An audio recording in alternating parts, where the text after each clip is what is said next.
Здравейте! Щом гледате това видео, най-вероятно имате затруднения с влизането в Delta Roleplay. В днешното видео ще ви покажем как лесно и бързо да влезете в сървъра. Приятно гледане! Влизате в сайта ни deltamcbg.com. От навигацията вляво натискате Wiki. След това Roleplay Wiki. Изчитате стъпките за влизане и натискате синия бутон тук.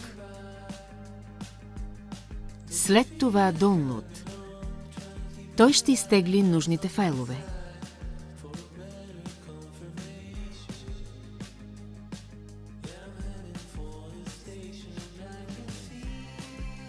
Отваряте файловете си и отивате на Downloads. Отваряте файла с име NeoForge.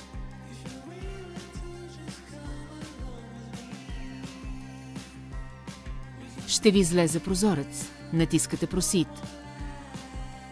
Сега инсталацията започва.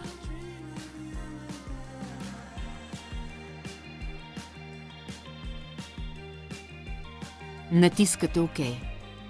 Отивате обратно в сайта ни и малко по-надолу има втори син бутон, натискате и него. Натискате бутона Download.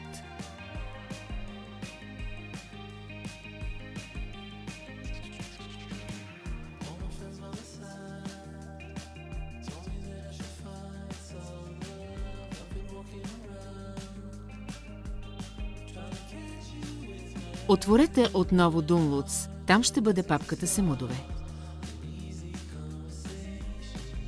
Десен бутон върху нея и извличане на всички. След това извличане, изчаквате процеса да приключи. Ще се отвори папката с модове. Избирате всички.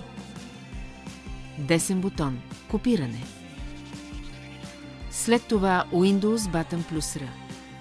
В полето, което ви излезе, въвеждате процент AppData процент. Точка е Minecraft.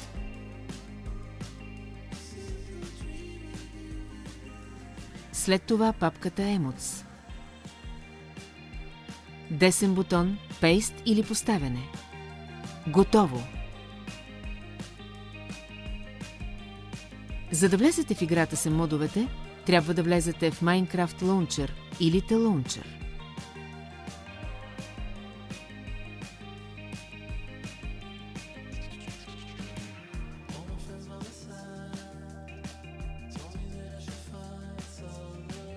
Натискате на сегашната ви версия и избирате NeoForge.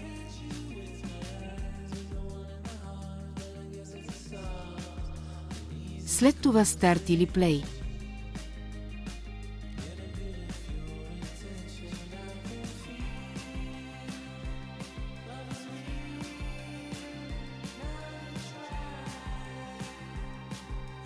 След като се отвори, може да видите, че нужните модове са на лице.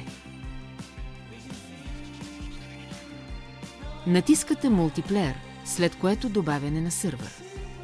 Във второто поле въвеждате IP-то roleplay.deltamcbg.com 2.25573. Натискате готово и вече може да влезете в Delta Roleplay. Приятна игра!